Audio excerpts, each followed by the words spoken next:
Hello and welcome to the Second Row podcast. My name is Parker O'Cally, aka the Second Row. I'm here, like I am every week, to talk about all things Connacht and Irish rugby. With me, as always, is Will Foley. How you get on, Will? I am good. The Second World Order is slowly continuing to take over.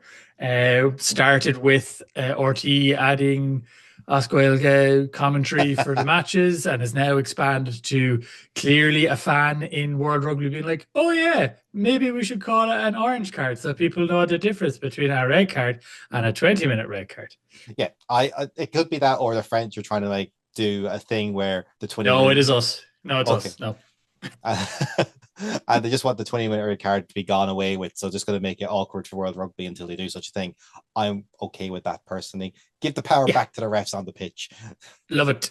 Give it back. But anyway, I am good. I'm not too bad. Obviously, for everybody listening, we are recording this on a Monday evening rather than Sunday evening because sometimes that's life and you just don't have time on a Sunday evening to do these things.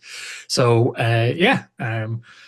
a little bit delayed for us as well in terms of chatting about the rugby, but we are looking forward to getting into it. I know at least there's no breaking news on a Monday. Like for the first time ever, I think we've done Yeah. this on a Monday. There's like some breaking news and happen. There's no like major thing that happened on a Monday. Typical. Yeah, yeah. Wait till tomorrow morning. This is what will happen. Yeah. But last week the Welsh rugby saga rolled on. I think is the only way to really put it. Yes. The So I know you don't want to talk about this because it just feels like the never-ending saga. So I will at least inform the listeners and you can comment on it. because nothing's changed. So basically, for those who are unaware, the Welsh Rugby Union WRU confirmed that the proposed takeover of Cardiff Rugby by Y11 Sports and Media has fallen through.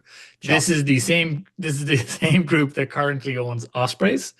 From that point of view, and this was kind of how they were going to make the whole thing happen, where they would just fold the two teams into each other, and Ospreys would disappear. And then court Swansea cases happened. and then court cases happened. Swansea Council brought an injunction against it, and that's why it fell through. Now you have the council leader in Swansea, a guy by the name of Rob Stewart, a very, very Welsh name, I feel, or Scottish, it works in either direction, has claimed that like Osprey's future is secure beyond the end of 2030.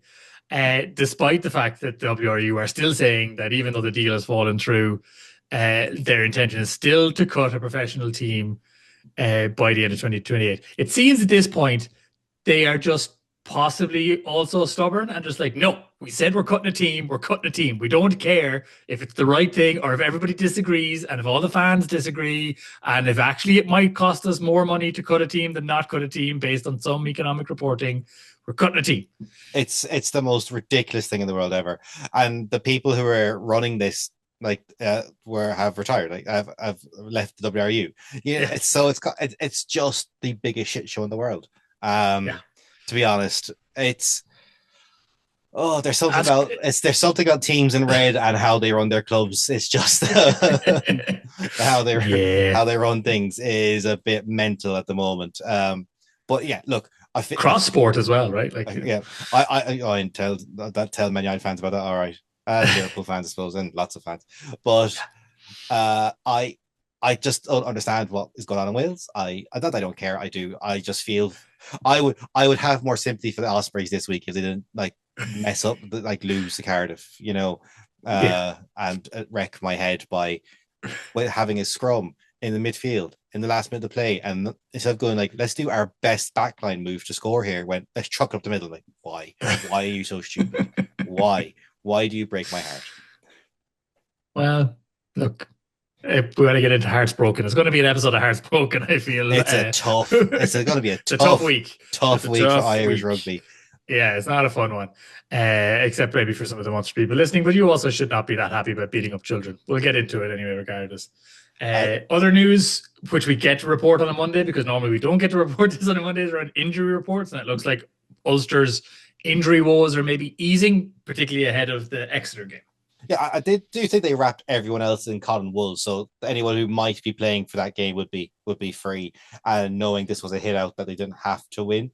Tom O'Toole's back, Nick Timoney's back, Postlewaite's back, back in full team training. They will be playing on the weekend. At the same time, Angus Bell, Jane Hume, Bryn Ward are all kind of back in training, but in that kind of 50-50, how much do we want them for this game, or will we keep them for the rest of the season? And that's a different discussion. But Ulster have most of their other players available, just they didn't play them against Munster because reasons. Like a knockout match that they kind of went, let's just focus on that. We have 2 other games to win in the URC that should secure us top 8. I think they just hedged their bets on what they're doing. They made a business decision and they got palindromed in Thomond. They did. But before we get there, Connacht with a, like, they didn't deserve to win. A 21-33 loss to the Lions. It was an odd game. This really weird game. Yeah. I know altitude is a factor, but I think it'd be a factor in 5 minutes. It felt very. I was watching the game, and my big takeaway, if you watch Connacht all season, when they're attacking the line, so they're Sean Janssens, Paul Boyle, and especially Sir Langton, especially when they get the ball, or even those little pops to the front row, everyone hits that ball at a sprint. Like they don't jog onto that ball. A lot of what Connacht were doing was energy management. As long as we're playing in the Lions half, this is okay. We don't have to punch big holes. We can just play across the pitch. We will make something happen. And I don't think I know it didn't work. They lost, but it just really, I think that gave Lions momentum. Gave them the opportunity to win penalties and get up the pitch far too easily. But when Connacht were patient and able to actually punch a hole, it looked good, but the problem is it didn't penetrate at all. It was just across, hoping to find a soft shoulder, but without pace to do it. It felt very energy conservation-y, and like if we're just in this game with 20 minutes to go, our bench should be a bit fresher and we might be able to do something. And I think in the main, if we converted some of those chances in the first half, that wasn't a bad strategy, but it was the leggiest Connacht I've looked in a while. I think part of that is the conditions of being up at altitude. And the other side of that is that pitch. I have seen better looking bogs, to be honest. It felt heavy to run on and add as well, which doesn't really help. It matters whatsoever. And I saw this real difference in how the two teams are operating.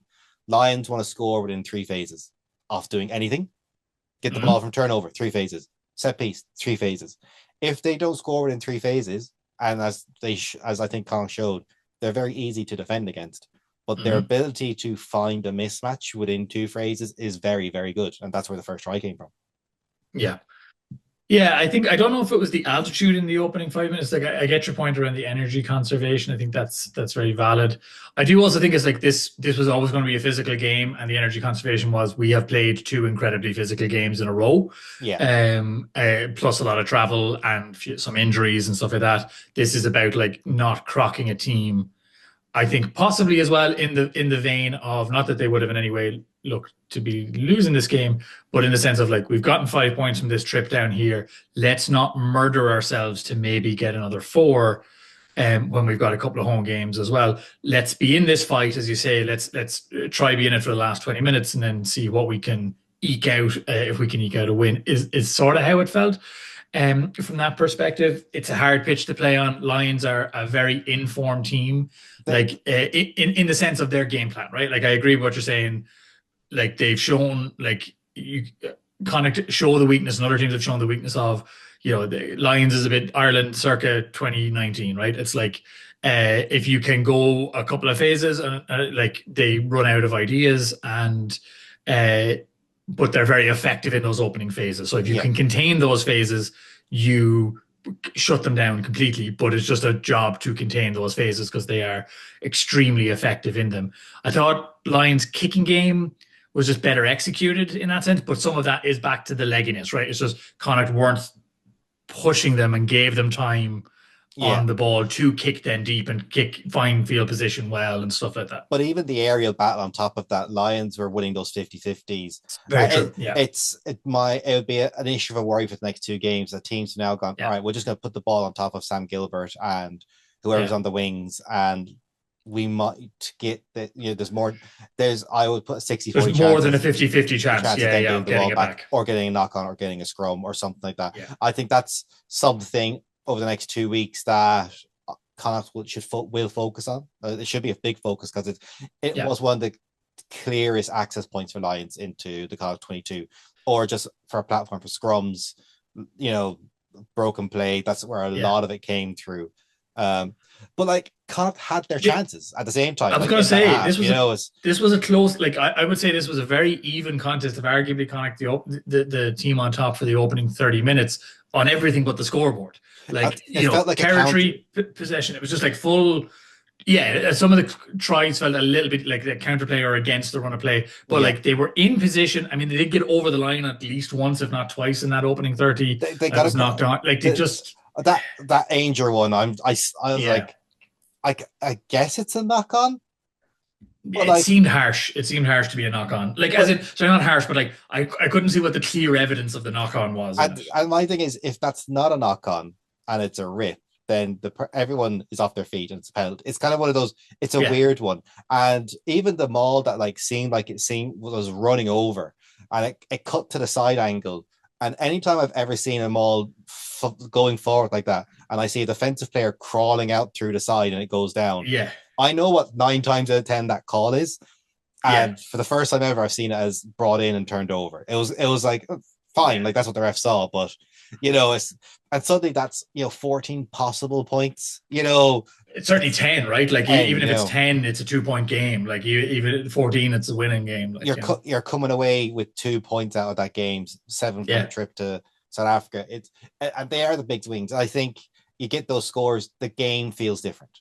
And totally, it was just before half time as well. There was a good attacking, there was a good kind of had a good setup to attack, and then Lions score, and suddenly the half is like, it just changes the picture of that half, and how I feel, and it's just you can't give yourself that much work to do in South Africa, especially against the Lions at altitude to win, and at altitude and all that kind of like everything against you, like where you're gonna start fading. And what didn't help is in the counter attack there was defense. Sorry, there was a lot of disconnects.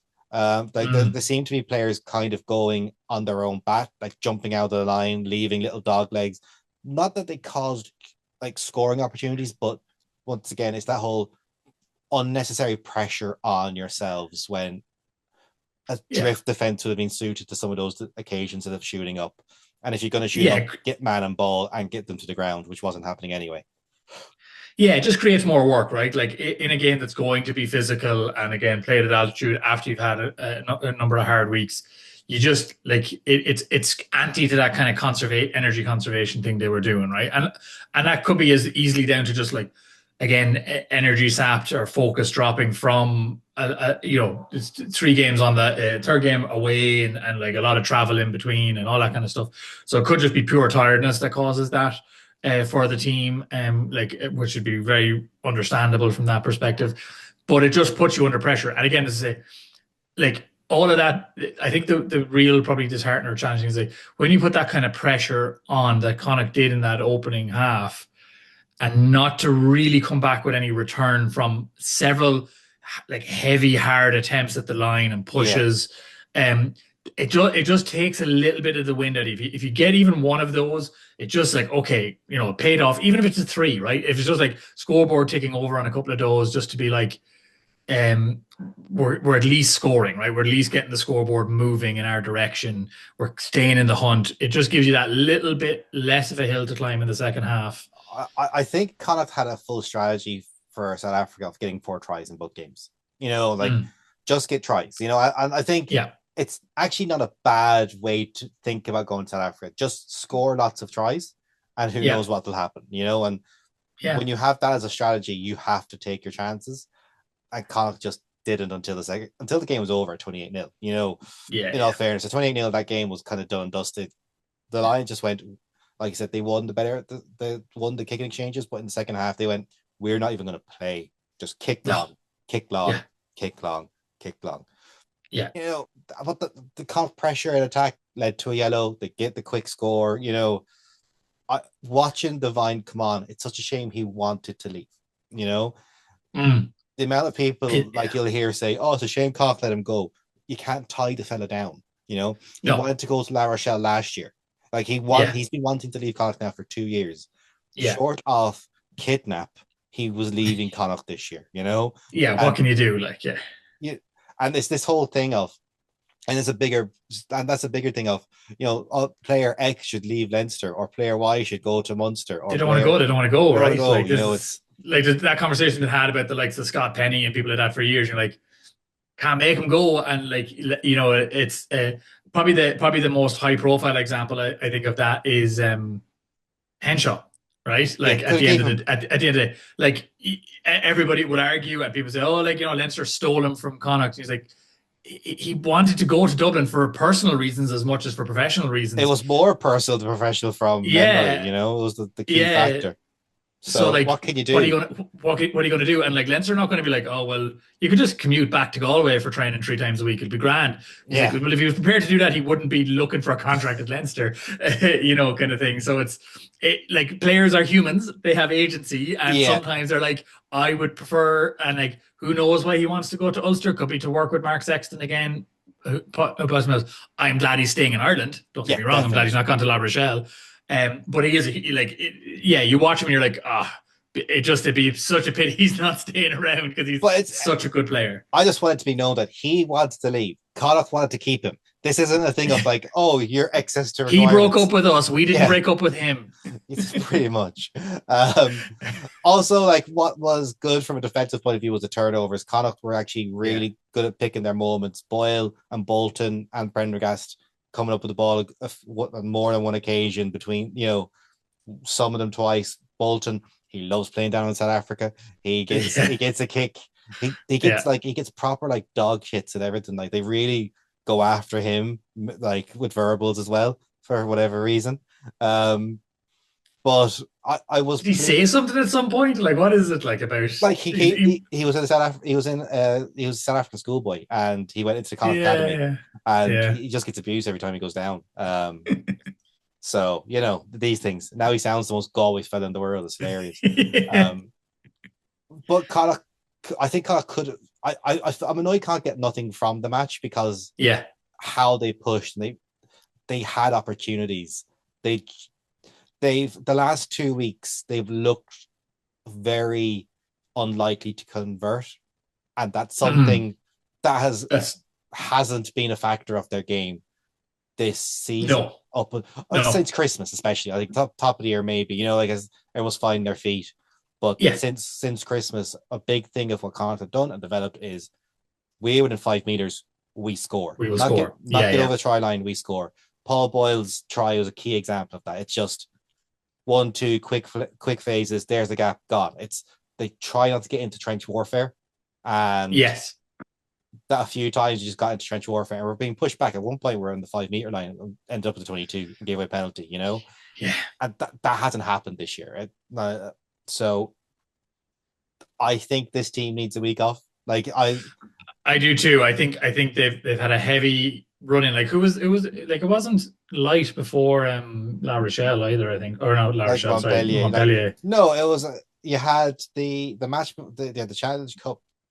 Stormers, wasn't it? No, Stormers Stormers was the after 18th. Montpellier, then Lions, and before that Ospreys, yeah. Ospreys. Ospreys. In a knockout match, they came out swinging. Yeah, So, yeah. like, it's been a tough couple of weeks. Yeah, Would I rather be in semi-final next week? Of course I would. of course. But Yeah. I think a week off of this team isn't anything No. that will go amiss, especially with an interpro coming up in 2 weeks' time. But Yeah. overall, just looked a bit leggy, looked uncharacteristically defensively frail in terms of decision making, and just a tough day at the office. You live and learn. Yeah. And a few calls here or there, we come away with at least a try bonus point, if not a losing bonus point as well. I don't think we're disappointed leaving South Africa with 5 points. Yeah. In the main, given that I said 4 would be great. There's an extra point there, and It's hard to argue with it. no one else is losing games. that I would like them to lose. Yeah, fair. That's true. Yeah, nobody's losing games. You want to lose games this week. Yeah. I don't Yeah, care and about look, Leinster losing. that's fair. That's reasonable. And most people do. Just for the pure catharsis of it. But I think look, also like it is a top of the table team against a team in ninth, right? That shouldn't be ignored as well. Like Lions are one of the informed teams in the league this year. Anybody's going to struggle against them, right? They have the South African Shield sewn up. They are the best South African team there is in terms of amongst themselves. They've had 6 home games in a row. They are humming. They are quite literally playing. We get them at the worst time. You want them the first game of that run of 6, not the last. So they have momentum built up, especially at home. They're comfortable there.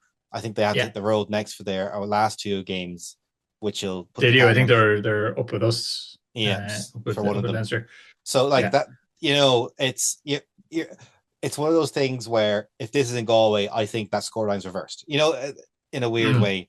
And sometimes you just lose away from home with a decent, in a game where we play 10% better, we could win. And that's all it takes. Yeah. I'm disappointed they lost. It's not the end of the world for this team. And no. I think it's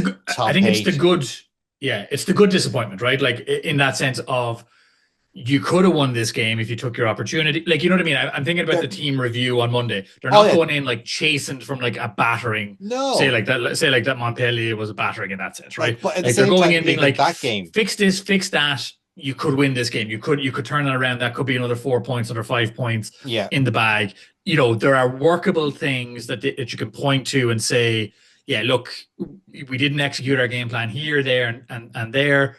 And it's not small, but like it's fixable things that you can work on in the next 2 weeks before Munster come up. It's definitely an issue, stuff that we can fix. And there's stuff there that won't even be an issue for when Munster come up, because you're not facing the same type of problems. You're not facing a team that want to score after 3 phases. You're not facing that type of team next time we come up. And you can just. So I still think top 8 is attainable. I genuinely do. I agree. I agree. Think there's 2 wins left in this Connacht team this year, and they need the 2 wins. Simple as. But there's not really much more we can say about it, because everyone played well. Guys stood out. No one really stood out. It's just one of those games where everyone was 6 out of 10, and Divine came on and gave a bit of a spark, and that's kind of it. Simple type of thing. And that's Connacht. A loss. That is Connacht. Shame to get not anything from the game, but that happens. But a successful South African trip, right? We talked about, as you said earlier on there, we talked about getting 4 points out of this South African trip. They got 5. That's huge, right? That has made it possible for them now to get top 8, I think. Yeah. Coming away from South Africa with something, top 8 is definitely viable. And I think we'll go through those permutations a bit more later on. But if every result I think happens over the next 2 rounds, Connacht could end up 5th. It's just that type of tour, that type of 2 weeks. So and it's that type of table at the moment. It's all very close. So I'm not really gonna complain. It's one of those things. And look, you start slow against a team like Lions, you're gonna be chasing, especially away from home. And that's what happened here. It's what happened in the Ireland match that we'll get to later on. Didn't take their chances the first half, and couldn't convert then in the second. What a beautiful segue into our Irish bit for this week. Nicely done, like a real proper professional podcaster. Love to see it. So yes, I was thinking on words for this week, and honestly, I couldn't come up with a good one because it was a crap week. So I decided to go with a phrase. And a classic Irish phrase is, a good beginning is half the work. And I think this is a theme for lots of teams in Ireland at the moment about bad starts to games.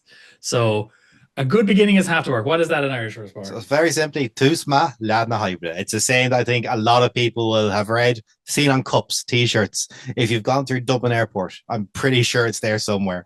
But between like Leinster this week having a slow start, if you Mahosin to Gamal, Marwell to Non, Pointy Mar, by Dacortiad. If you start slow, you don't put points on the board, you will have troubles.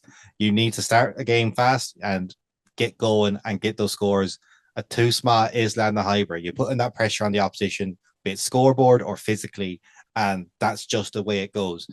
Someone who unexpectedly had a two smart was Ulster, but they couldn't. They didn't have the experience to make that count. But it's not. It's their two small wasn't land the hybrids. Two small was just getting themselves on the pitch and starting with that type of energy. That was their two small, starting with energy. Such a professional, trying to link it into the next segment. Look at that. I am trying my best. This is what happens when I get a good night's sleep before doing this. It's amazing. Look, it's a wild concept. But yes, brings us over to Ulster under 15s against Munster senior team. Ulster 14, Munster 41. Do it the other way around. It's still a palindrome either way, but still it's such a great storyline. 4-1-1-4. I love it. Yes. He is annoyed, listeners, because in our little shared docs I have Ulster first and then Munster, so it's not palindromic. Well, it is. It's still a palindrome. It's still a palindrome. Just the wrong way around. Just the wrong. Well, from Europe, yeah.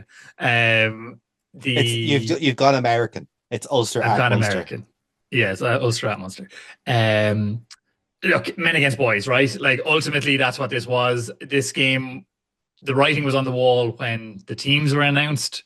And I think you text me the list and we're like, who's that? That's a real list of who's that in terms of the Ulster team. The worst thing is it was Kids Week. So Ulster team had their they took it too seriously. They wrote it, but they wrote it out on their social media channel, had it handwritten almost like a child wrote it. I'm like, lads, you're not helping the team's image. You're not helping. This is Kids Week in all ways. But like I was kind of saying, Ulster started well. Like they did. They started well. And my biggest thing is if this was an actual senior Ulster team, Munster 21 points down after 20 minutes. At half time, I know the score, the 41-14 definitely covers the fact that this was 12-7 at half time. Yeah. This was a game for at minimum 40 minutes. Where Ulster were in the fight and did lead initially. I think they were 7-0 up. They scored the first right. They got out fast. They got first blood. They got held up twice. They got held up. Yeah. They looked more like scoring in the first 20 minutes than Munster. There's a blueprint there for playing against Munster. Keep the ball. Just don't literally don't let them have the ball, because one of the big things I've noticed over the last couple of weeks is Tyke Burns is going to get himself carded for just bitching at refs. He's doing a lot of chat. He is on top of the refs constantly. At one point he had to be correct. And here's the thing: I think a lot of pundits and even us, it doesn't matter if you're right. If the ref is given a decision, it is what it is. They're given a decision. That's it. Yeah. It's irrelevant. Right is not the point at that stage, right? No. It's respecting the ref's authority and letting them run the game as they see how to run the game. I think asking a ref to review something, if you ask a ref to review something and he says, we've reviewed it, it's the end of the conversation. But right? During this no game, point in continuing to bitch. During this game, Tyke Byrne got cleared out from the side, He screams at the ref. And the ref gives them a talking to, I'm not gonna if you want to talk to me. Don't do that again, Yeah. And I'm pretty sure 4 minutes later he's screaming at the ref from the ground again, about something else. You can hear him over the mic. You're kind of going, he's gonna get himself in trouble. And given the fact that he quite literally is holding that Munster team together at times, because Munster are quite an ill-disciplined team. And it's whatever about the getting carded, he's just not going to get listened to when they need it. When you're in a close game and there's those crunch moments and you kind of need your captain to have the ref's ear to get a thing reviewed, to get it, to hear out your point about the scrum or about the breakdown or whatever it is, right? Because that's often what they're doing is just do you not see what they're doing over there? Do you not see, they're doing this. I know, you maybe can't see it, blah, blah, blah. I'm in there. I can see it, and just drawing their eye to something. But if you're constantly at them, they're just going to ignore everything you're saying. But so it's just those kind of moments as well. It's not discussions. Silly. It's shouting from the ground. Yeah. That's the problem. That's what I mean. Yeah. Stop, have a chat. That's not a problem. But But if you're shouting, they're going to ignore the chat, is my point, right? So Yeah, like, true. so like if you're constantly at them and you're shouting half the time, the other half the time when you're talking reasonably is more likely to be ignored because Yeah, you're not presenting yourself as a reasonable person 100% of the time, true. right? Like that's the risk there from a Munster point of view. And as you say, Munster are ill-disciplined from that point of view. But even in a game Yeah, where they physically dominated Ulster, like quite literally, yeah, anytime they carried the ball, they yeah, were they were making some form of gain. yeah. Effectively, they conceded more penalties than Ulster, 12-7. Like you're kind of Yeah. going, you're the team in the ascendancy. How you give away this many penalties? And 8 are in defense. Like 4 are being turned over on the deck or whatever, but 8 are huge Straight up defensive stuff. straight up Like, yeah, defensive penalties, and 4 at the scrum. So like I said, this is a very ill-disciplined team. I know a lot of Munster fans like that was a great win, and I honestly feel like that episode of The Simpsons where yeah. I'm shouting at home, like, what's his name? I've just gone from I sent Grimes, you. yeah, I feel like yeah, I'm he Frank sent me the Grimes meme. going, he's it's But they're kids, children. but they're children. And Yeah, Munster but fans they like, beat the hell out of them. and that's what it is. Like every Ulster fan's like, but that's what it feels like. You're going, yeah, we beat them but the kids doesn't matter. Like, It's irrelevant. Yeah, that was but my takeaway from this game. Like, did we learn anything? Right? Like, what can you take? Like, I often refer to these games in other sports and other things like that. Right? As like no glory games. Right? They're like you either do what you're expected to do, which is put up 30-ish points yeah, on an incredibly weak team, or it is close. You still win, but it's close, and you are damaged by the fact that you couldn't beat a weak team by this amount, yeah. or you lose in an upset, right?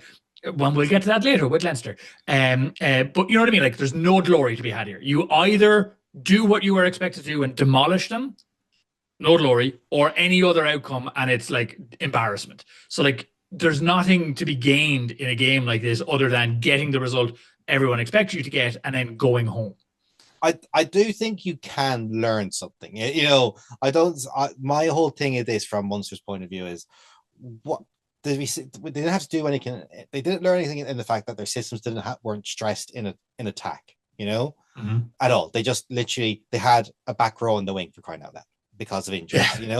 And as everyone kind of goes, oh, that's amazing. I'm like, no, most teams just have an edge winger. Like Dan Sheehan lives on the wing. This isn't some amazing feat. Not revolutionary. Not revolutionary. Most teams play a 1-3-3-1 with their forwards, and they have a forward on the wing at most times. Leinster, I think, in the Edinburgh game or in the Sale game, literally substituted Dan Sheehan onto the wing like in the last 15 minutes of the game. It's Ireland. How when you're watching Ireland, what you will see Conan especially, or Ryan Baird, or at 6. Ireland, the 6 lives on the wing. You 2 pods, it comes out wide. Your winger has a back row to clear out. Like, this isn't revolutionary. The only difference is he doesn't have the pace you would think to run in from 20 meters out, which he did. Like, and Munster scored some lovely tries, and the little out the back pass by Coombs and everything. By Casey. There was one by Casey as well. Yeah. Yeah, there's some lovely passes, some great handling, and it's all wonderful stuff. But they played against the children. Yeah, against the defense that had nothing. And even there are times where you could see Munster make reads in defense, kind of going, I know what they're doing because they're so not used to playing with each other. I have watched this from the upper team. I know what's coming, and I'm going to run from 20 meters out to make this route. And you could see it. It was all a bit too easy. And I actually wrote down, I saw the yellow cards, like, this game's over, because that's what Munster needed. And that was early on, and you could really see the tide turning against Ulster there. And then it just kind of expounded. I would worry for Munster. What Munster have learned is they have more injuries, big injuries. Farrell off with, Farrell. That's not learning anything. That's suffering, I would argue. Farrell looks like a bad injury. Klein looks like a bad injury. Jaeger is a HIA. I don't think they're worried about Crowley. I think he had a dead leg. I was like, we don't need to like push you into this. No, let's just take him off. Just take him off. It was fine. We can play with 2 of our 3 internationals that we need to win them a game. Yeah, and that was kind of it. Dogbo played relatively okay, but gave away penalties. It's the penalty count that shot. It's that scares me. Like if you're a Munster fan, and I said it last week, I would not be happy with that penalty count. I would not be happy with letting Ulster score a second try, because all they had to do is 2 minutes of a bit of intensity and they got over. And if their line kicking was any way better, because 4 didn't make touch, if not 3, maybe 4. I can't remember off the top of my head. They literally would have scored more. And it was just mental. And I think as well, if you're Richie Murphy looking at this game, you've learned a lot, right? You've learned obviously what these young lads can do, but you have also learned what you can do to a Munster team in a few weeks' time in a playoff game, most likely, right? They're not meeting each other. I do not see them 2 teams meeting each other in the knockouts. But potentially, right? Let's just say it could happen in that sense, in terms of prepping for other teams, right? You're going, okay, our kids can't beat them. That's fair enough. A fully loaded team versus our kids, always going to be a struggle. But our kids can also did damage and exposed weaknesses and showed challenges and showed the ill discipline. So our game plan works. It's just we need to have our senior professionals, first team, execute it, and we will win this game. I'd even say you put McCluskey in that team, they score at least 2 more tries. Genuinely, that's how much I think one extra player would have made a difference for Ulster. For Ulster. Even though, just having a bit more a composed head at 9 or 10. It's that type of stuff. I don't think Ulster would have won without their full suite of Irish internationals and frontline players. But they could have scored. They could have come away out of here with a losing bonus point with 1, if not 2 extra seasoned heads. And that says a lot.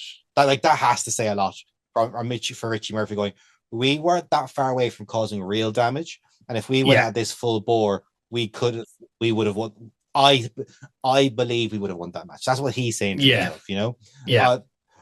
I do believe that too. I think Munster won't fear. And looking at it, I don't fear Munster coming to Galway. Yeah. And I think the penalty count, I would agree with you as well. I'd come back to that for a moment, because we have seen games like this across all teams and across all kind of levels, like Six Nations, European rugby, all that kind of thing. And the trend always, when you get these kind of one-sided games, right? Dominant games where the French team don't send anybody over or whatever, a string of injuries, one team just gets on top, is the team in ascendancy in this scenario doesn't give away penalties, because why would they bother? Why would they get into trouble? Why would they put themselves in a breakdown, difficult situation? What they do is knock on the ball, because they're throwing crazy passes and doing fun stuff because they're winning so easily. So you get knock-ons, you get turnovers. Don't get me wrong. There's stuff that happens, but penalties wouldn't be the thing that happens typically. No. In that sense, maybe a forward pass or something like that, but it's not the kind of penalties that Munster are giving away. And that is worrying when you get into the knockout stages of the tournament, where penalties will mean points. And in close games, that's going to be a big problem for them. And it's becoming a bit of a trend, is the penalty count for this Munster team. I think what will help Munster is the fact they have Lions at home on the last day of the season. And they'll know what they need to do to win that game. Because even if that is Lions win that. Actually, no. If Connacht beat Munster will need to win that game. There's no that's also including Connacht beat Edinburgh as well. But it's man, I love this table so much. It's incredible. There's so many permutations. There's a rugby nerd's dream in all this, but stats man's dream. But that's how tight the from quite literally 5th to 9th is, I think I would say the top 4 is going to be some form of Glasgow, Leinster, Bulls, and Stormers, and then everything else is up for grabs. Fair. And I think it could be the first time that a team will get over 50 and not make top 8. Yeah. If I do flip to try to look at some positives for Munster, right? I do think it is a positive to do the thing you are expected to do, like to Yeah, win like well, you've to got to do score the pretty job. tries. Yeah, The likes of Hodnett running in 4 tries or 3 tries, whatever he ran in. Kendellen looked good four off the bench. can then look good. Like it like it was.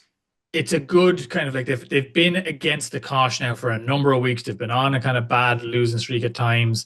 Um, you know, to just go to be at home to play some pretty rugby in front of your fans to get a good win, that is also restorative psychologically, I think, to a team. Yeah, And we'll be like, okay, we got a couple of weeks break, injuries definitely notwithstanding, that'll be a big worry for them. But that I think is the big positive here, is like, well, we went out and did the thing we were meant to do. Let's not pretend we shouldn't and take that as valuable. and having a win on the weekend, the same weekend as like Cork and Limerick are playing, and Yeah, yeah. like putting in a crowd, like having not a full stadium, but still, like that's a day where people made decisions about where they're going, and Totally, and against a weak Ulster team, right? Like, it's like people will have looked at the line out and say, made "Well, look, this is a decisions, one-sided game," and blah blah blah. Yeah, it's not a contest of a game or anything like that. yeah, like people made decisions about where they should go based on Yeah, what they were seeing in front of them. And yeah, I think yeah, all the Munster players had good moments. I think Smith was his industrious self. I think he'd be annoyed he didn't get more out of that block down in the first half. Shay Daly made some nice reads in defense. Like I yeah. said, I think he was one of the ones who made a real big shoot up and hit at one point. Like there's some nice moments there, but it was a hide into nothing. You win, great. You lose, you're in crisis. And it's one of those type of games. I don't know. I just haven't.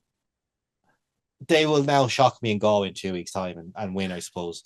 But I just don't see it. You know what I mean? I think, No, not in the current run of form. I Connacht have too much for this team, I would say, in the current run of form. and I think Particularly at home. Munster are lucky, not lucky, because you actually going back to our Irish of the week.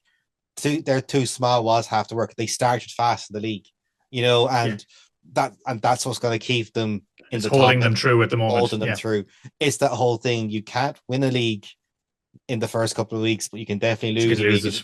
And Yeah, they have put themselves in a position where they won't lose a spot in the top 8. I'd say. I yeah, think you would fancy them at home against the Lions in Limerick. yeah. To be honest, I think so, yeah, and particularly if qualification is on the line and all that kind of stuff, they will show up very strongly there. Yeah, I will shout out as well, possibly slightly random for people, but it was nice to see Atzel King get some game time for Ulster.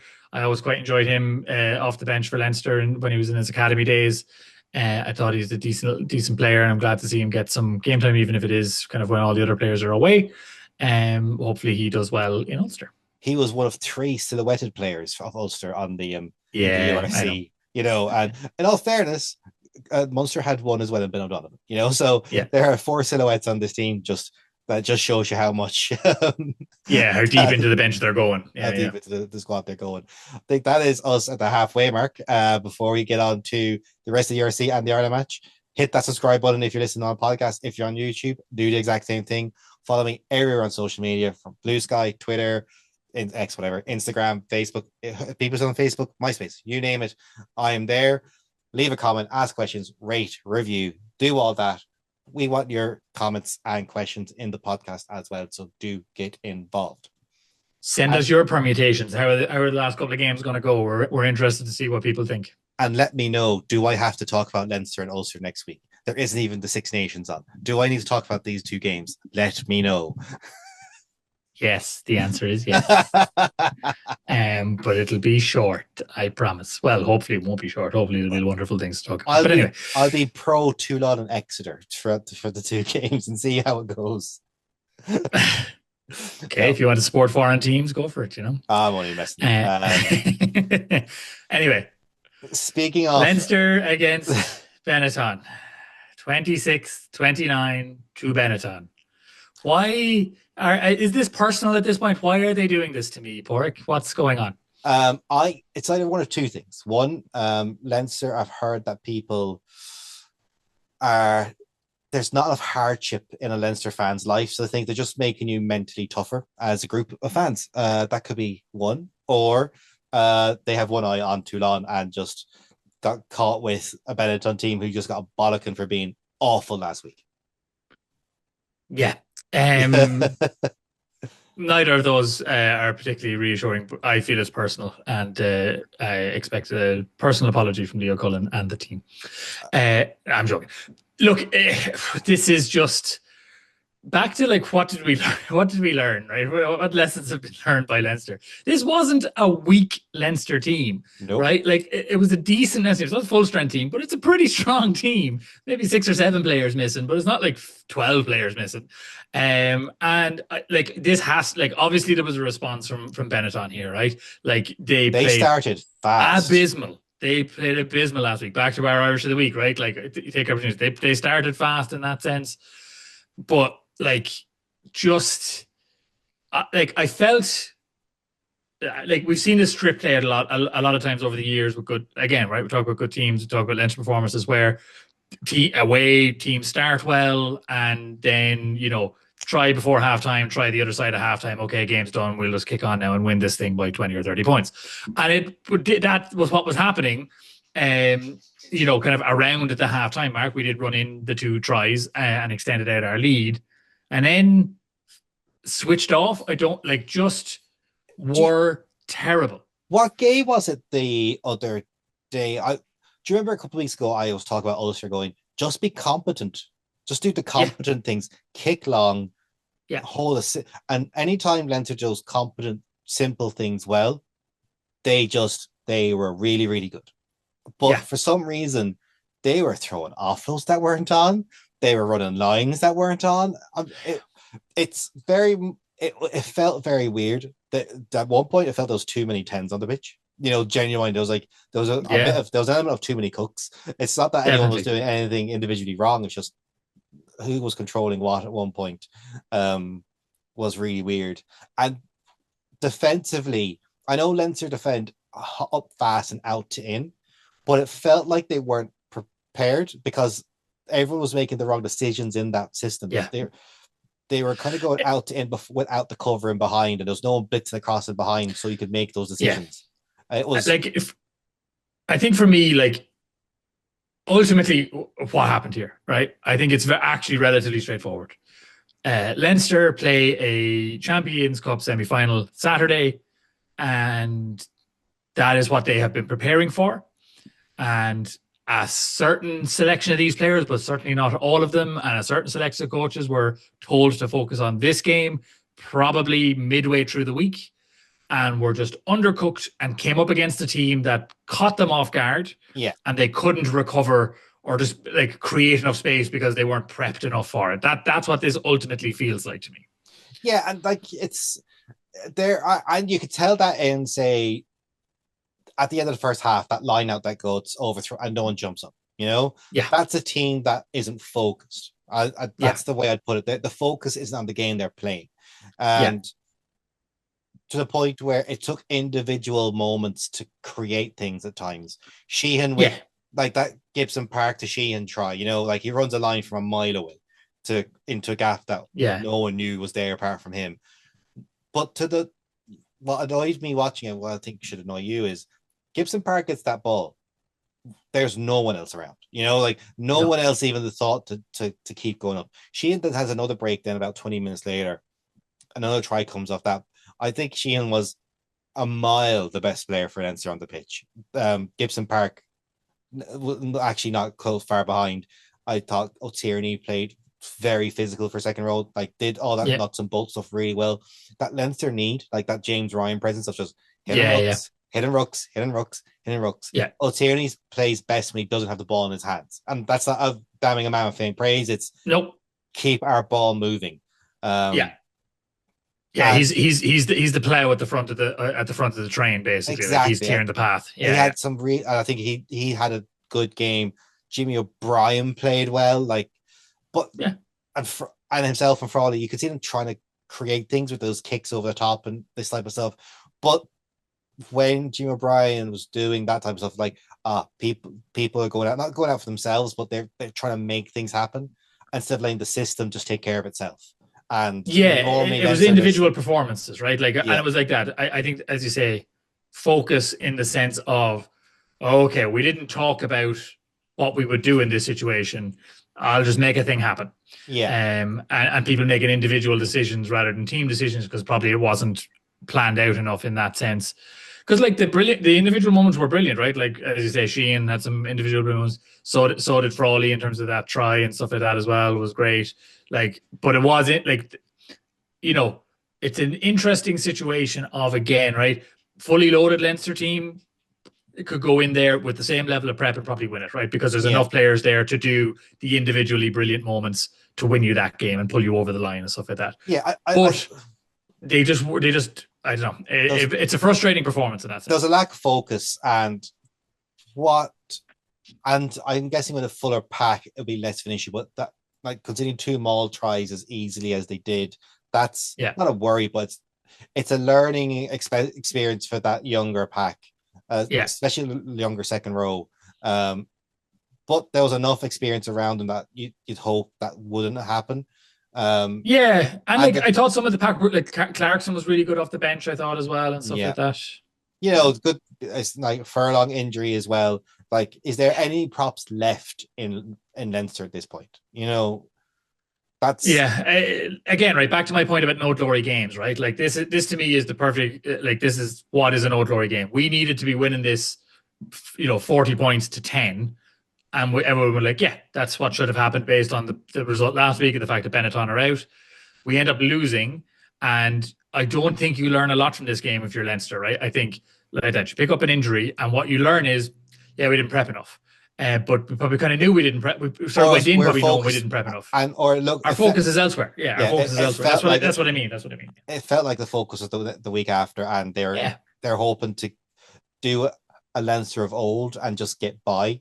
But the problem is, I don't think it's Jack Niemeyer. I don't know if it's Leo. I don't like. There's no blame here. But in the last 2 years, Leinster haven't been able to mix up like this and just win a game and just show up and be the bigger team and be the better team and just win. And that hasn't been a thing that's happened. Yeah, I think the gap has closed a bit on that front, right? Is the way I would look at that, right? So it's always been the complaint against Leinster by particularly foreign teams, but even the other provinces of, well, you can play a second string every week in the URC and save your big players, and you can still win with a second string team, blah blah blah blah blah. And I think like there's 2 factors in this for Leinster. So one is I think the gap is closed, right? The league is just more competitive, and you can't do that now as much. Teams are better drilled, better prepared, all that kind of stuff. There's less and games. Then there's less games.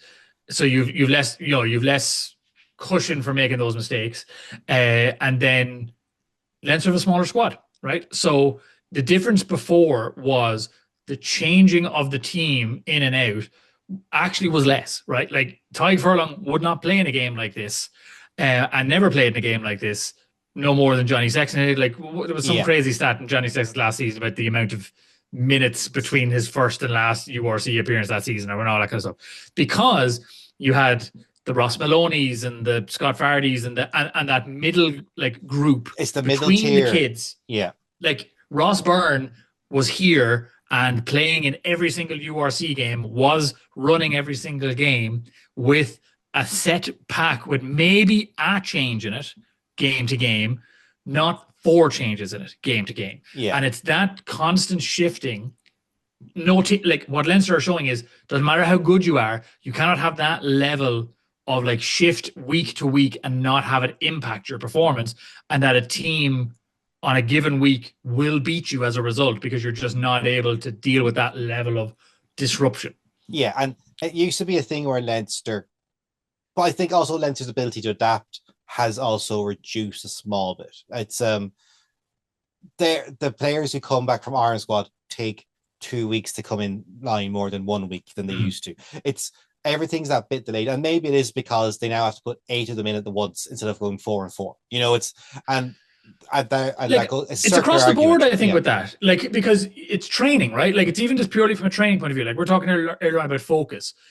Again, 2 or 3 years ago, you have 15 players minimum, if not 23, who their only focus is this game because they know they're not playing the week after. Yeah. And you have Irish internationals, and maybe you're bringing 1 or 2 in, but most, like the likes of a Tadhg Furlong, you're like, we're kind of have a prop shortage at the moment, so you're going to be rested. So like you just review tape for Toulon there, and hit the tackle bag, blah blah blah, but like no full contact or whatever it is, and like, but that's fine because you still have six props there that can Yeah, like fit in for both sets of training like over the course of the if week. we Like were it's if we all were it's down top down. Like if we were the system we were in, say 4 years ago, still like yeah, Leinster would effectively have Ainger and Elo and Dooley. yeah, I'm just talking the guys in Connacht. They'd also have yeah, Mill and Barron that are in Munster. yeah. And these guys are like, no, we're gonna go. Actually, maybe not Elo because Elo was like was given a senior contract from the academy. He was But he was like poached. Yeah, yeah. like yeah. Well, do you know that how that works is when Connacht goes, we're going to give you a senior contract. Leinster had to match that. I know. They are only going to give him a academy. Like no, we think you're Yeah, good enough. We will yeah. bide our time. This is And why Sam Prendergast got a senior contract. I understand. yes, this is It- how the world works. it's still a poach, which is fine. It's a completely reasonable. It's a good strategy, right? I'm not. There's no like that is the game you play. Is like, well, we're going to take you for longer. But yeah, you're right, right? Those players would be at Leinster. That's a bigger pack. It's a more experienced pack. Yeah, It's a more steady pack, and it's a more consistent pack. As in, like they would be playing week in and week out because that is a pack that but is good enough yeah, to win a lot of these games. but I think as much as we all talk about that middle tier going, it cannot be understated how the lack of games during the Six Nations and the November internationals like they used to be Yeah, is yeah, going to impact Leinster more so than other teams yeah, because that's where they were putting 5 extra games a season into players, yeah, and those games don't exist anymore. yeah, And because you're coming up against a Glasgow's second string and Leinster second string, the drop off from Glasgow second string to Leinster second string was bigger. It just always has yeah, been, kind of is still at the moment. But yeah, that's tightening up a small even now, and that's the difference. Those guys, we'll take Conor Tierney had a very good game 4 or 5 years ago. He would have had 5 extra games this season, yeah.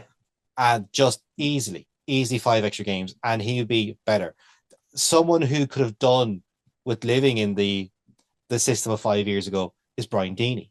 Yeah, yeah, yeah, That's not being me. I don't I'm not calling him out or anything, but he's the prime example of those 5 games have done him the world of good. yeah. He's been a bit of a penalty machine this year. That's not, like Hmm. he just the way it is. Again, it's experience. It's just he Yeah, hasn't gotten the experience yet. Yeah, Soroka, yeah, as another one, Finton Gunn, Charlie Tector. Those actually Tector's played a lot this year, in all fairness, but mm, they're guys who would be in their mid-20s in caps by now, if not yeah, 30s. But yeah, they're still in that lower end of like 15 to 20, not 20 to 30, and yeah. And that's like big. scrum half worries me at the moment, right? Like because of that, because Luke McGrath's, gone at the end of the season. Fintan Gunn is the next guy up. I like Fintan Gunn a lot, but he hasn't stepped up yet because he hasn't had the game time to do it, Yeah, right? So like, there's a huge drop off between Gibson Park and Fintan Gunn right now in terms of running the game because a lot of the game at Leinster gets run through through Gibson nine. Park,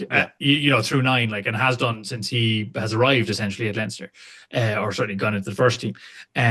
So like that's a bigger drop off that Leinster have not had to manage for a number of years, and like it's across that's across the pitch as you're saying, right? And I think the last 2 seasons in particular that has showed up. I think another layer to it, again, it's not as heavy as like the the the game plan at Leinster under Nienaber is decidedly different than it was with Lancaster. yeah, And Lancaster's method was a lot more aligned to Farrell and Schmidt than Nienaber's is. And it's just more of an adjustment for the players coming in and out of the province than they're used to. And again, that's just more time to adjust, more time for things to go wrong, more focus. It's yeah. more touch points for a mistake. That's it. Basically, is what it is, and that's what we're seeing. And I think just to bring it back to this match, and then we'll move on. What Yeah, I think with a game that's run by 9, and at the you're talking minute 80, this game was level. You had Doris off the pitch, Conan off the pitch, Harry Byrne off the pitch, Gibson Park off the pitch. Like you had all the experienced leaders there. And I think this is where we saw Finton Gunn's inexperience. I think it's where we saw Sam Prendergast's yeah, inexperience. That ball should be in the stands. Take your draw, run. Yeah. Be Like, done with it. Yeah. be done with it. There was a point there where Leinster overplayed. Yeah. Twice. They try to win the game from their own half. Yeah. And this Leinster team, and I mean this in strategically, are not set up to win this game from their own half. It's not what they're designed to do. That ball's been kicked off the pitch. The second that cock was in the red, they've lost a game point. That could have been lost one. You lost one, maybe 2 game points max, right? Like you're getting 3. You've already got your bonus point. Try bonus point. You're getting 2 more. Take it. Like take the bloody nose and go. Like just be done with it. Like that's it. They would have had the draw and the try bonus point, so they would have got. They would have came in with 3 points, one less. So like, it still keeps them in second. If all results go their way, but. Yeah, but they're in 4th at the moment, right? Like, so it's a big drop off, like, in that sense. So and they're in that hunt with the other teams from kind of 3rd to 9th. So that's what Leinster can teach, or like Leinster players can learn, is like, where we were going to score from there. No, why would we play that way? Why did we keep on going? That's something they can actually take from, and hopefully for Fintan Gunn or say an Alex Soroka or Sam Prendergast, go, we did not need to be on the pitch for an extra 2 minutes. That who knows what injury could have happened. You got to build in a few other reasons to kind of make that decision. In a game that you weren't playing well, get the ball to pitch, go home and just lick your wounds. They are important lessons to learn. The problem is you don't want to learn those lessons when you start a team with players who are going to be playing Toulon next week. Yeah. That, if that makes sense, that's a perfectly acceptable loss. Round 2 of the Six Nations with none of your internationals. That's a perfectly acceptable way to lose a game. Like, it's not acceptable. Not like that's the wrong term, but like, but it's less impactful, right? Like it doesn't have the same impact on your season and stuff like that. When you have a squad like that, that's where it's like, it will cause questions. That's more so than anything else. Yeah. And look, that was a game that was played at the same time as Ireland France. In France. I don't think there's 2 teams in international rugby that hate each other more than Ireland and France, because they really seem to dislike each other. They do not like each other. I think I put out at one point, if both teams were starving and the other team had spare food, they would bin it. They do not like each other. You can just sense. And I think Ireland, speaking all week beforehand, saying they're going there to win and believe they can win. France were like, no, and you do have to put up or shut up when you do that, when you come out like that. And I'm not saying that this Ireland team couldn't have won, but like the Irish earlier on, they need to convert 2 of those chances to have a chance. And for me, if they're at home, they score those 2 tries. And the sense of, I think Toot is able to slide it, like, has the energy because a home crowd is cheering her on. To be 1 extra step ahead, doesn't get held up. And the knock-on doesn't happen because you're at home, you feel more comfortable. It's not an animosity in the crowd, And they're the 50-50s that go against you when you're away from home. On top of other things like refs just being subconsciously not giving penalties because they're being screamed at by an incredible crowd. Like, genuinely, I think all rugby should be played in France forever. That just all games should be played in France, or every team should have a group of 1,000 French supporters they can bring with them everywhere. It's just, the atmosphere was electric. It was such a joy to watch. They are great fans. Like they are great fans, no doubt about it. Yeah, I mean, look, it like, this was one of the games that made me pick that Irish, right? Of like, a good start is half the work. This was an incredibly intense game. Like, it was attritional, it was hard hitting, there was no let up in it. Both teams went really, really hard from the off in terms of just that physical intensity. And like, when it was at halftime, right, when it was whatever 7-7 at halftime, you did just get that feeling like, France have a label, and I feel they've cemented it this week of being a second half team. And you just got that feeling of like, this could go badly in the second half. This could be poor for Leinster or for Ireland in the second half. And unfortunately it was, right? Like, and I think the players will know that themselves, of like, again, similar to Connacht, right? Similar to, like, you have to convert these chances. Like, if you get into these positions, you've got to get points. You got to keep the scoreboard ticking over. at this level, you cannot cough up those opportunities. And like some of them are just very unfortunate with either like double movement or whatever, like different rulings and stuff. What I will say, I think, is a good lesson for Ireland to learn out of this is about playing the ref. And I don't think they played the ref well, right? You kind of alluded to it there. France picked up somewhere in the region of 12 penalties and got maybe 2 warnings for it and not a card, bar that obviously they got a yellow early on, but like 12 penalties or so after that and nary a card in sight. And like, okay, you cannot control that. It's unusual, right? In terms of like how we've seen the game refed. That is not typical. I would agree with you. I think it's a bit of a sway from a home crowd. Warnings were given, but they just weren't followed up on.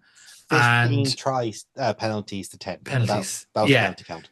Like you have to influence the ref better in those situations. And 7 of them were for not rolling away. That was the main culprit, especially sandbagging at the ruck. That was the big one. It was regular, right? And like you do, and like and in all parts of the pitch as well. In fairness, right? It's not all like into 22, but like again, back to our point about Tadhg and conversation with the ref, right? There's a lesson to be learned there about influencing a ref in those situations, and not even influence sounds like too heavy there. Reminding, right? Like just being like, you've given a warning. And like she's doing it again, she's doing it like it's again not rolling away. It's how long like that's and just be like that's third one for not rolling away, that's the fourth one for not rolling away. Just like put it back in their head of like this is a repeated offense. And the thing what are you doing about it? I remember Aaron King saying it was like that's the fourth one now, that's the same as the one before, and they're going but that one's over here, not the 22. And you're kind of going.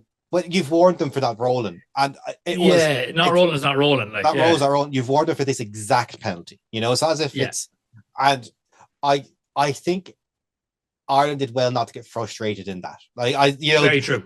Very true. The heads could have gone. When stuff goes your way, to not fold mentally. Especially when you think the refs against you, and not that the refs was against them. When you think you're not getting the calls you deserve, it's very easy for Ireland to have got into their shell or to shy away from it. But in that first, they didn't. They kept the physicality. What I really liked is, unlike England, they did vary up their carriers in the pack. I think even using the wingers and centers as auxiliary like back rows to kind of really give that variation helps. But like Wafer carried so much, King carried so much, Wall, Jugang, just all were immense, showing up. And like it's just all that type of stuff. Yeah, effectively they got over the try line 3 times and got three times like over 4 times in the first half, but like three that got overturned. And what's like I said, at home, 2 of them don't happen. Suddenly you're 21 points, you're 14 points up at halftime. Do France having to like chase a lead? That's different. That is different. Yeah, they've been very good at holding teams off because they are impressive defensively. And I think that's the one thing that for just to quickly flick to France, what France will take into England that they can stop teams. But England will start fast and won't make those mistakes. Not that Ireland made mistakes, but they will execute and they will execute. They will look at it. Like I said, I don't know how much this England team will fear from the French team. What they will look at and say is, okay, once we start strong, if we can run up a lead in the first half and they will give us opportunity to do it based on the championship so far, then we can hold them at bay. We can weather the storm they will throw at us in the second half. And potentially even get some more scores. But like, I think, England will look at this French team and go, we can solve this problem. Like, this is manageable. You're not going to put in an 80-minute performance against us. That's going to be a real problem. Yeah, and it's good. And Ireland showed that they are ready to break the glass ceiling. This Ireland performance beats England the first day of the year. Like genuine, I do that, and it shows that they have a level that they can go up to. And I want to see them hit that level against Scotland and Wales, as for the last 2 games. And I would like to see them put them both to the sword. Like genuinely start fast, hit them hard. Separate themselves out from Yeah, the other two teams. They should. I would like them to be clearly the third best team of the Six Nations in terms of performance level. That's the main thing. When France up that power game, and it was power, it was just genuinely just big carries, out muscle, physical, picking good opportunities, and it was offloading to someone coming at pace. So the second person couldn't make a dominant tackle. It was all scrag tackles and getting people down, but the gain line's already broken then. It felt inevitable they would score those tries. True. And it was a matter of time. And there's stuff across the board where you're kind of looking at a few missed kicks to touch, stuff like that Ireland are kind of going, that's a mixture of occasion and experience and stuff like that. And there was just, for a team that had those type of errors, to feel that 7-26 is not a fair reflection of the game is not, I think, an unfair statement by any way, shape, or form. But it's just a score it was. It's a score that it was, and I think it's a very like that kind of cliched of like it's a game of two halves, right? Like I think the first half is Ireland dominant, just not scoring, right? Yeah. Like, but Ireland dominated that opening half and certainly the opening 30-ish minutes of the game, I would say. Just could not get it on the scoreboard. And like, so again, some of that is a bit of luck, a bit of luck, a bit of the crowd, as you say, the home crowd and all that kind of thing, a little bit of maybe of experience and managing just the game better in those kind of ways. And some of it then in the second half is just the physicality of wearing on them and the intensity stepping up another notch. But I think that Ireland will come away from this being like, we have this French team. Like next year, they'll come to Ireland. We have this team. If we really like go for it and plan for it, we can beat this French team. They are in our grasp to beat in that sense. Definitely, and I think they showed what everyone who plays this France team needs is you play with the ball as much as possible. Like you run at them, you make them make tackles. Yeah, because they will concede penalties eventually. You make them work. Like 240 tackles France made in this game. Like that's a lot of tackles. And the fact that they had very intense. The fact they had the fitness and power to keep on going, and then on the other side of the ball be as powerful as they were is impressive. And you just have to tip your hat to them. I think it was the BBC. Was it BBC who had it in England? Were saying after the match that Ireland were unlucky, and I could see where they came from in the sense that Ireland didn't take their chances in the first half. But at the end of the day, you can't not score for a half and call yourself unlucky. And 21-0 in a half is not unlucky. Unlucky. That's a team. France found another level that Ireland couldn't live with, and that's fine. That's the next step of this team's development. And listen to Scott Beeman after the game. He was you could feel the emotion and how gutted they all were, thinking they left it out there. And they left something there, and that's brilliant. That's what you want going into a game up in Belfast and a big game in the Aviva. Going, no. This team is a team that one is going places and two is worth supporting and worth getting out there and watching. And they showed all of that in France. Totally. And as we said, right, a great game of rugby in general, like but like the intensity of it, the fight from both teams, and like the Ireland team, despite 21-0 down or 21-0 in the second half, like there wasn't a drop in Ireland's intensity. There was a step up in the French intensity. Like Ireland were still hitting as hard as they could, driving at everything, looking for opportunity. Like it was a great game of rugby in that sense. It was frustrating because the chances weren't getting converted, and you just weren't getting your foothold into the game that felt like Ireland deserved based on the way they were playing in that first half. If someone was to ask me why I like rugby, I'd show them this game. Like simple as this is the game of rugby. It showed them. It had everything: good defense, good attack, great breakdown work, super set piece. This is the game you showed them. For me, this is, and I think that one is a sign of a good game. And if you're involved in games like that, you're on the right track. think really that's what this Ireland team is about. It's being on the right track. We're not going to close the huge distance between England, France, and ourselves in 1 year. In a year, yeah. But every year it's closing, and every year it looks more and more likely. And that's all you can do. That's all this group can do. And it's up to coaches like myself who are involved in the girls' game and women's game and just improving players as much as they can. So in 5, 6, 7, 8, 9, 10 years' time, the talent is there to push this on and make sure it's not a flash in the pan. 100% right. And these things are never forever, right? Like the way, like the dominance in teams, and we've seen it in the men's game. We've seen it in lots of sports, right? Like I don't know if people who are following stuff, right? The records broken in the London Marathon this weekend, right? Like guy ran it in sub 2 hours. I think that people believed could never happen, right? And then and the thing that people forget is 2 people did that, right? Because the guy who came in second, it just was 11 seconds. 3 people did. 3 people. 3 people did it. Yeah. And it's that thing of like when the 4-minute mile got broken, the record stood for 3 weeks, right? Before it got broken again or stuff like that. If we bring it back to rugby, the Irish men took 108 years to beat the All Blacks, and then have beaten them like 8 out of the next 12 times. Yeah. Right. Oh, like that first victory against England is going to unlock something of like, okay, they are beatable. Yes. And that is coming, right?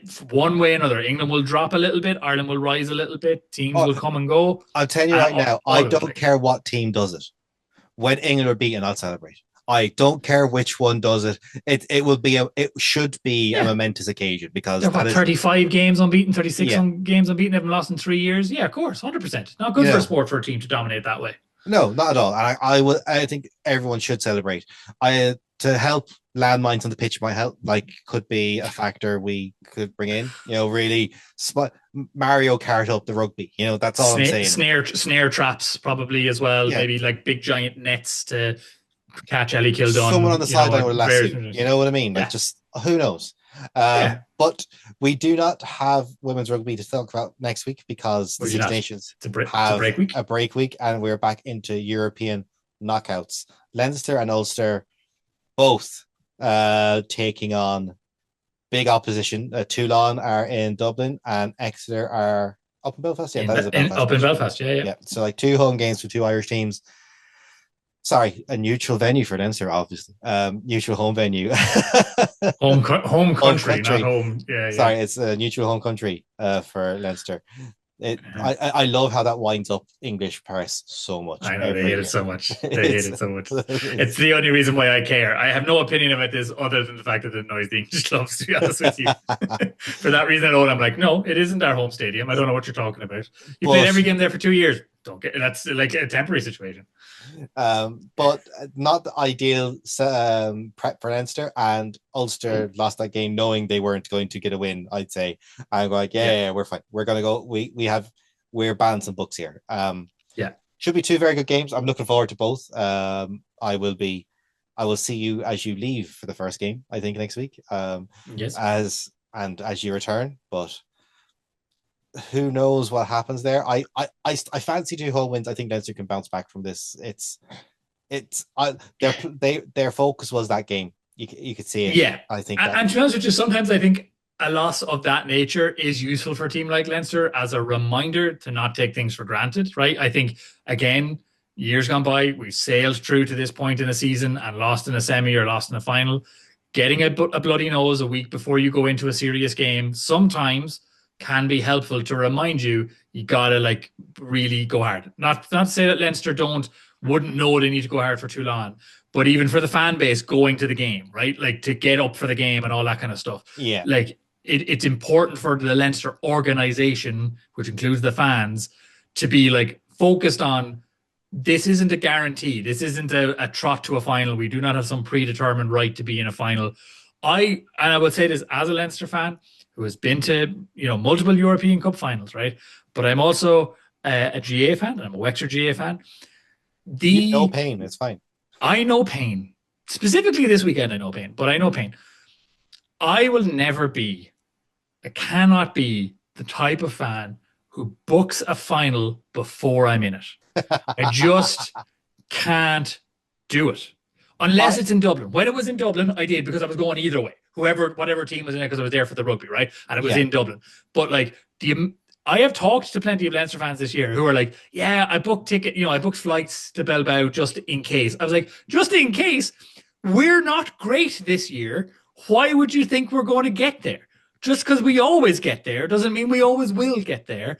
And it infuriates me because I'm like, you're the reason people hate us. Like, you're part of the reason why people hate us. I understand, right? Because what I hate is false modesty. And I'm going to call out somebody, not by name, but I have a friend of mine who is a Kilkenny hurling fan. And when Kilkenny were in their ascendancy, which is now many years ago, which I take great pleasure in saying, this person would tell me that they were always never sure that they would win. But yet somehow always booked the day after the All-Ireland final off. And like in March would book the day off. I was like, you can't tell me you're not sure if you're already planning your holidays around the final. So like, I will tell you as an Irishman, I am not confident about next weekend. I'm not confident in a final that we will win it if we get there. I won't be going to the final either because I have other plans that weekend. That's how unconfident I am about the final. I didn't even keep the weekend free in that sense. So let's see what happens. I think you're right. I think Leinster have enough to beat a Toulon team. The injuries worry me. That the few of those have piled up, and I still have not seen an 80-minute performance from this Leinster team this year. And I think now is the time to show it. They need to show that 80-minute performance to get confidence up ahead of a potential final if they win this game. Yeah, that's my rant against and for Leinster. I think Leinster can win. If they don't win, I can see why. I think that's the kind of thing. That's fair. I think that would be my stance on it. It'd be weirdly the same as the Ulster Exeter match. I can see Ulster winning that game. If they don't, I can understand why. I think Exeter are a specific type of team that Ulster won't like facing. Even Ulster's strongest team won't like facing, and that can happen. Just teams will be a bad matchup. Doesn't matter how good or bad you're playing. I think Exeter might be a bad match for Ulster, but if Ulster win, I can see why. Toulon, I think, just have that forward pack that might trouble Leinster, and I think scrum is going to be a big issue next week. To be honest, like it's just is. There's just no props. There are no props. Everyone's injured, and I don't think you want to be going against a French team with a poor scrum. No, definitely not. And I think again for both teams, this comes back to our Irish this week, right? Of like they need to start well. Both teams need to start well to be able to win this game. They will need to not be. I think if both teams are in a fight in the last 10 minutes of this game, that's dangerous for these teams. Yes, and look, it could be a stadium full of Ulster and Leinster fans in Bilbao in a few weeks' time. Who knows? French teams, I think, are winning this tournament, both of these tournaments, regardless. In my view, Montpellier Bordeaux and Montpellier. Yeah, and like Bordeaux are going to beat Bath, right? And like Montpellier, there's no way Bordeaux won't win it. Montpellier are beating Dragons, right? Like Montpellier are beating the Dragons. Yeah, they'll beat the Dragons. But I think Bordeaux will also beat Bath quite well. Yeah, definitely. So regardless of Irish teams getting into these finals, I think it's an all French win when it gets to the finals, unfortunately. Fair enough. Look, we'll talk about them next week. It'll be a nice quick podcast. Only two games to talk about next week. And the great thing we got 45 minutes to talk about Leinster. It's going to be great. I love it. I love it. It's amazing what happens when there's an interpro. Like it literally cuts off 20 minutes of the podcast time.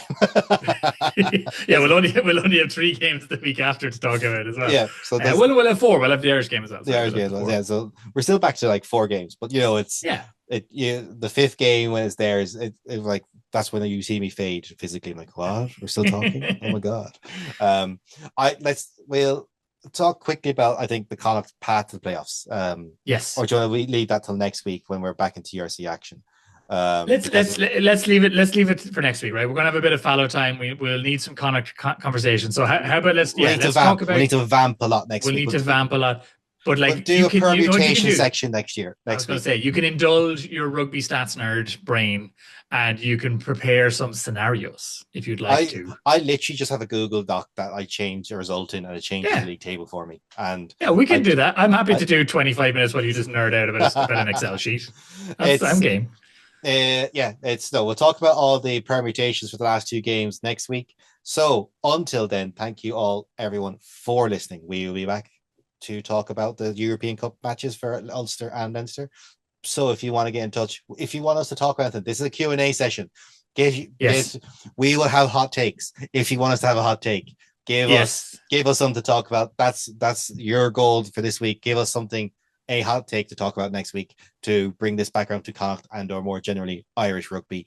So until then, thank you all for listening and goodbye. Bye bye.